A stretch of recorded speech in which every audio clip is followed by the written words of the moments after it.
She was just 18, a teenage girl thrust into a throne of power. No one believed she would last. But what followed was an empire's golden age. This is the story of Queen Victoria, the woman who became an era. If you're someone who feels a chill down your spine when history whispers its forgotten tales, if you find beauty in broken crowns, lost empires, and powerful souls who changed the world, then you're in the right place. Welcome to Dark Historian Tales, the channel where we bring the shadows of the past into the light, through emotional storytelling, raw truths, and dramatic journeys that shaped humanity. This isn't just history, it's the heartbeat of those who lived, loved, lost, and left a legacy. Backhand Pointing writes, so if you love powerful historical stories, don't forget to subscribe, like, comment, and share this video. Because here, history doesn't just speak, it haunts. She was born at dawn, when the sun was still shy and the streets of Kensington were hushed in mist. May 24th, 1819, a day no one would mark with fanfare, no prophecy, no fireworks. Just another girl, another royal baby, and not even a close contender to the British throne. But fate does not ask for permission. It just rewrites destinies when no one is watching. Her name was Alexandrina Victoria. Tiny, frail, with soft golden curls and deep blue eyes that seemed to absorb the room in silence. She was the daughter of Prince Edward, Duke of Kent, and Princess Victoria of Saxe-Coburg-Saalfeld, a German princess whose voice never quite settled into the English accent, but whose ambitions would root themselves deep in the soil of Britain. But only 8 months after her birth, tragedy struck. Her father, burdened with debt and weakened by pneumonia, died suddenly. And with that, baby Victoria lost her shield, her warmth, her anchor. What remained was a cold palace, a mother weighed down by grief, and a country that saw little value in a girl with foreign blood. She didn't laugh much as a child. Her world was curated, closed, controlled. At Kensington Palace, walls did not merely separate rooms. They separated reality from possibility. Victoria's mother, under the influence of her trusted advisor Sir John Conroy, raised her daughter like a prisoner in a velvet cage. They called it the Kensington system, a strict, suffocating regime designed to mold the girl into an obedient, dependent monarch who could be easily controlled. She could not walk down the stairs without someone holding her hand. She could not play with other children unless supervised. She was forbidden from sleeping in a room alone. Every letter was read. Every move was tracked. Every friendship monitored. To the world outside, she was a princess. But within the walls of Kensington, she was a pawn. Yet from this imposed silence, something unexpected began to grow. Willpower. Victoria's eyes didn't just see. They studied. They remembered. She was small, yes, but not weak. Her heart had learned early that trust was dangerous, that love came with conditions, and that those smiling at her were often the ones tightening the leash. At night, she would sit by her window and trace the moonlight, whispering stories to her dolls. In her tiny voice, she'd speak of a day when she could choose who stood beside her, when no one would hold her hand unless she wished it. She dreamed of freedom not like a child wants candy, but like a prisoner wants air. And yet, despite the walls and the control, history moved without asking. The line of succession twisted and thinned like a dying branch. King George III had gone mad long ago. His sons, one after another, failed to produce legitimate heirs. Death circled the royal family like a vulture, and slowly, without anyone truly grasping it, the baby once dismissed became the last light left. By the time Victoria was 11, she was next in line for the throne. But her mother, cold, ambitious, still clinging to her native Germany, did not rejoice as most mothers might. She didn't see a daughter crowned with destiny. She saw power. And Conroy, he saw opportunity. Together, they hatched a plan. If they could keep Victoria obedient, dependent, they would rule the country through her. But Victoria was watching. She kept a diary. From the age of 13, she wrote nearly every day of her life, a habit that would preserve not just her thoughts, but her inner rebellion. I am so sick of being watched. So tired of being treated like a child when I feel all too grown. I do not wish to be controlled. I do not wish to be ruled. I wish only to be myself. She began resisting the Kensington system in small ways. A delayed goodnight, a stubborn silence, a refusal to greet a guest she disliked. They were minor acts to the eye, but monumental in meaning. It was her saying, I exist. I choose. I will not be owned. And the closer she came to her 18th birthday, the more desperate her mother and Conroy became. They knew that once she came of age, she would be queen in her own right. No regent, no controller, no puppet. They tried one last push. Conroy forced Victoria, who had just recovered from typhoid fever, to sign a document naming him her private secretary, a role that would ensure his influence when she became queen. Sick, weak, barely able to stand, Victoria refused. She stood in her nightgown, trembling but firm. I will not sign, she whispered. I will not be bullied.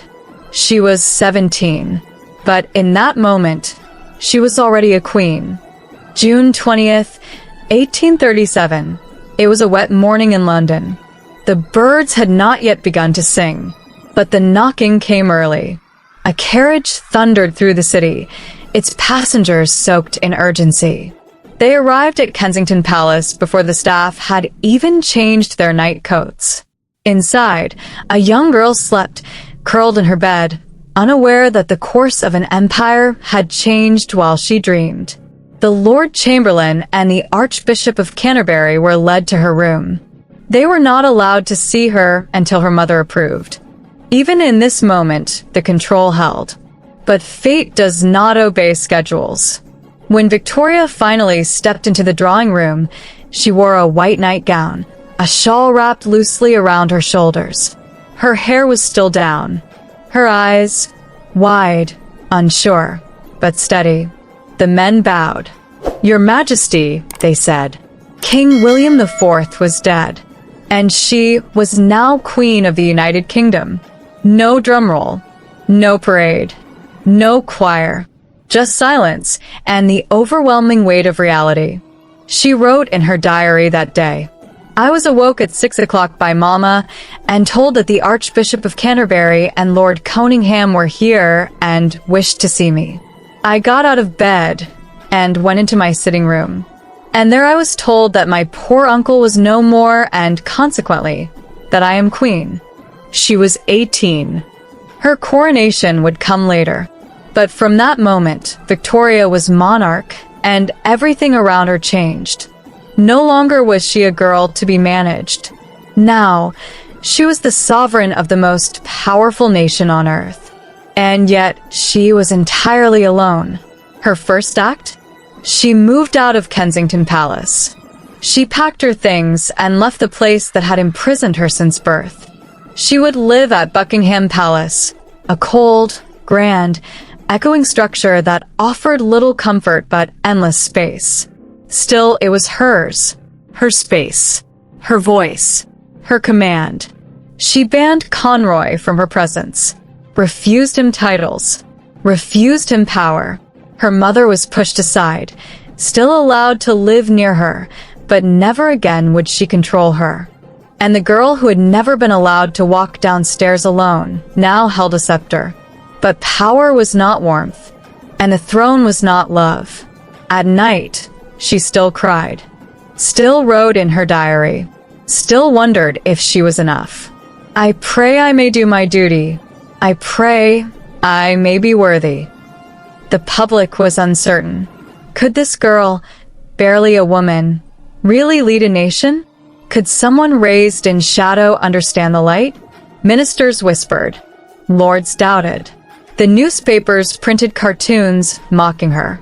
But then they saw her. At her first official address to Parliament, she stood alone, trembling, yes, but she spoke. Her voice was soft, but each word was clear. Her dress was simple, her manners pure. The men in the chamber, used to kings and arrogance, listened not because she demanded it, but because she earned it. She was not regal because of her crown. She was regal because she had survived and still stood tall. The crown had been placed upon her head, the empire bowed to her name, and the world began to take notice. But Victoria, in all her royal stature, was still alone. Buckingham Palace echoed with footsteps, not laughter. Letters flooded in, ministers came and went, but none spoke to the hollow silence that swelled in the evenings. She was queen, but she was also an 18-year-old girl who had grown up caged and now stood atop the world with no hand to hold. She had power now, yes. She had dismissed Sir John Conroy, created distance from her mother, and chosen her own household. But with freedom came solitude, and solitude bred longing. Behind closed doors, she would often retreat to her writing desk, pen in hand, pouring her unfiltered soul into the pages of her diary. I am queen, yet often I feel as though I am still a girl in search of warmth. My heart aches for companionship, not in court, not in politics, but in truth, in understanding. She did not know then that her longing was about to find its answer, and that love, real, deep, imperfect, and true, would come not as a gift, but as a revelation. In 1836, a visitor arrived at Kensington. A young man, 20 years old, tall and graceful, with intelligent brown eyes and a quiet confidence. He was her cousin, Prince Albert of Saxe-Coburg and Gotha, born in the same year as she was, and shaped by a similarly strict upbringing in Germany. Their first meeting was pleasant, almost formal. She smiled, he bowed, and conversation fluttered like a polite breeze. She wrote about him in her diary with curiosity. He is extremely handsome. His manners are so kind, so noble. He plays the piano beautifully and speaks with such gentleness. I like him. I do. But fate, at that time, did not yet draw its final thread. They parted after a few days, and Victoria, newly crowned the following year, returned to her duties. Yet the impression he left, subtle but powerful, lingered like the final note of a song not quite finished. In 1839, at the urging of her uncle Leopold, Albert's uncle too, Albert returned to England to visit again. Victoria was now 20, confident in her rule, adored by her people, and determined to be seen as a serious monarch. But the moment she laid eyes on Albert again, everything changed. He arrived at Windsor Castle. As he stepped down from the carriage, the sun cut through the clouds, lighting his face like a blessing. Victoria was watching from the window. She would later write, "It was as if a veil lifted. He looked so grown, so thoughtful, so dear. My heart beat. I knew then I loved him. I loved him deeply, wholly, and forever." She wasted no time. Just 5 days after his arrival, she, the Queen of the British Empire, proposed to him. Customs forbade a man from proposing to the Queen. But love knows no rule. And so, trembling and radiant, she asked him, "Would you make me the happiest of women?" Albert said yes. And with that, two lives once lived in parallel began to intertwine into a single destiny. It rained the morning of their wedding, and yet, the streets of London were crowded with cheering citizens. Inside the Chapel Royal at St. James's Palace, Victoria wore a white dress, a symbol that would later become tradition. On her head rested a simple wreath of orange blossoms, not a crown. She looked not like a queen, but a bride. Albert stood at the altar in his dress uniform, his eyes never leaving hers. When the vows were exchanged, Victoria's voice trembled. Her hands shook as she placed the ring on his finger, but her eyes never wavered. She would later write, "Oh, to feel so beloved, so chosen, it is a happiness I cannot put into words. I never, ever wish to be parted from him. He is my angel, my all." The royal wedding was not just a union of monarchs. It was the joining of two souls, two children of discipline and control, who found in each other the thing they had always been denied: freedom to love without fear. But love in a palace does not come without storms. Albert entered not just Victoria's heart, but also her kingdom. And in that kingdom, there were rules, expectations, resistance. Ministers and nobles viewed him as a foreign outsider. He had no official power, no title beyond prince consort, and yet his intellect outshone many of the men in parliament. Victoria trusted him deeply, but she was queen, and at times, she too struggled between her role as monarch and her role as wife. In private, they laughed, walked, played piano together. He read German poetry to her. She taught him English mannerisms.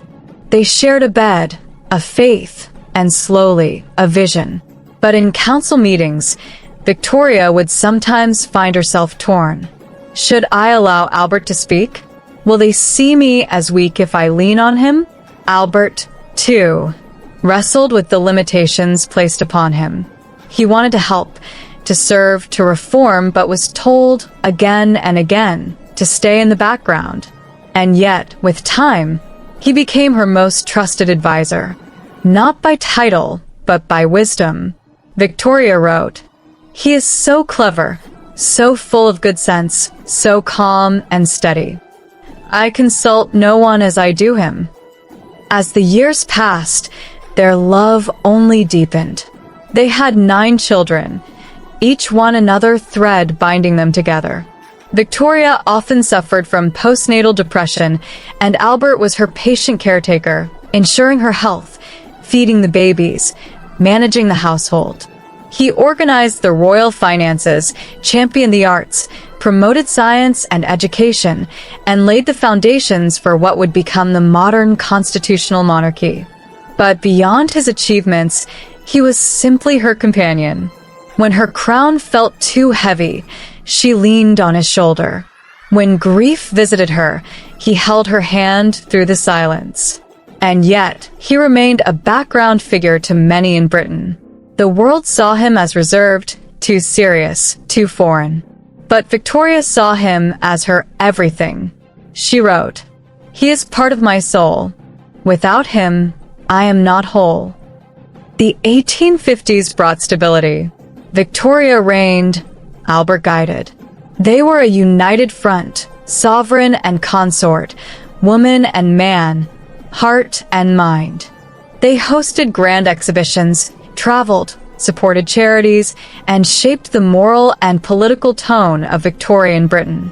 At home, they built a retreat in the Isle of Wight, Osborne House, where they could shed the weight of royal formality and just be Albert and Victoria.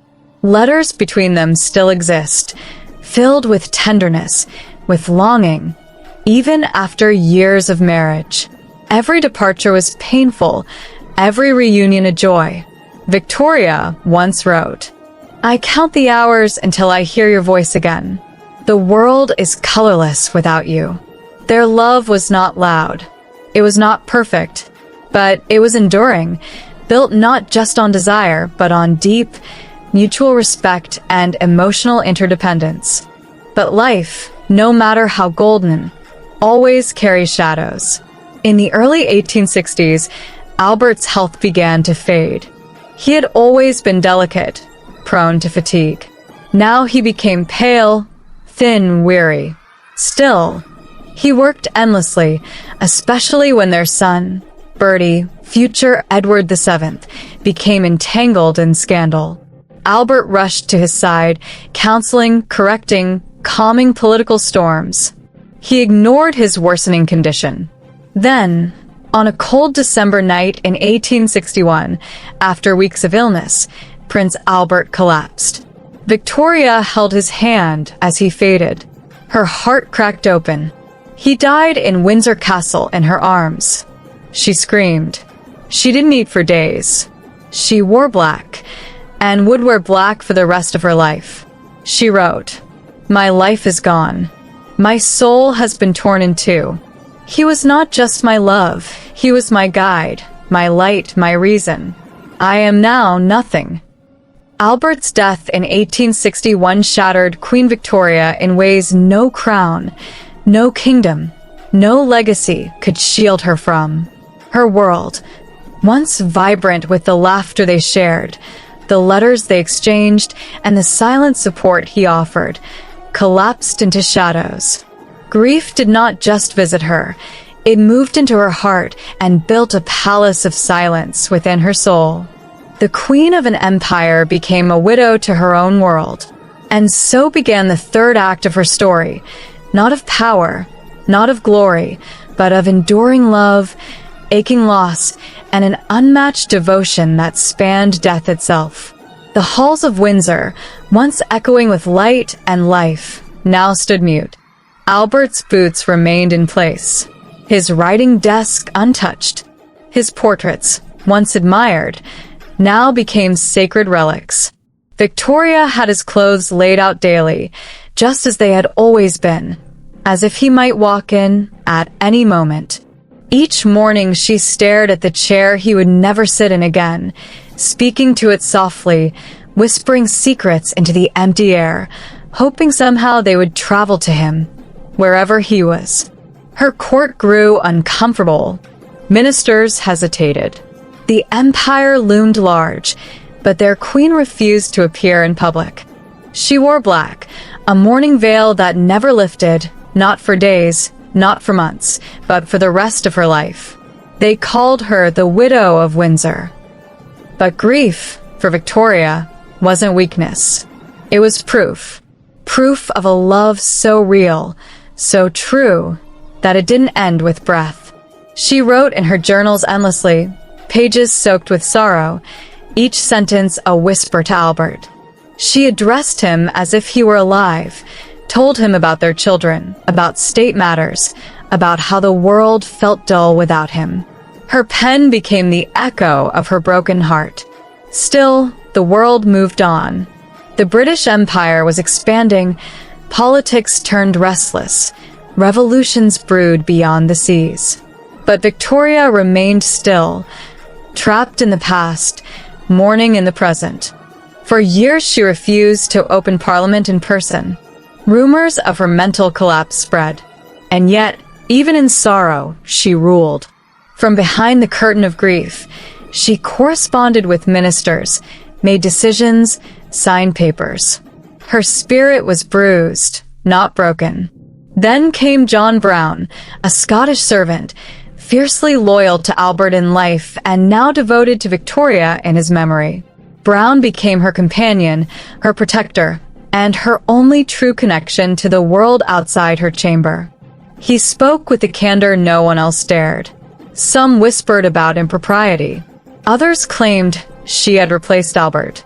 But they never understood. Brown wasn't a replacement. He was a reminder of loyalty, of honesty, of Albert. Through him, she felt a flicker of humanity again. She began to travel, not far, but enough to feel the sun again, to touch the places she once visited with Albert. She wrote of these travels, not with joy, but with gentle sorrow, as though sharing a memory with a ghost. Years passed. Children grew. Wars were fought. Prime ministers came and went. But one thing remained, Victoria's mourning. Decades wore on, and yet she refused to remarry, refused to replace the one man who knew her soul. Albert remained the love of her life, her constant shadow. As her own life drew closer to its end, she wrote to her children about the love she and Albert shared, urging them to marry for love, not convenience. She wanted them to know what she had known, a rare kind of union, where soul met soul. On the 22nd of January, 1901,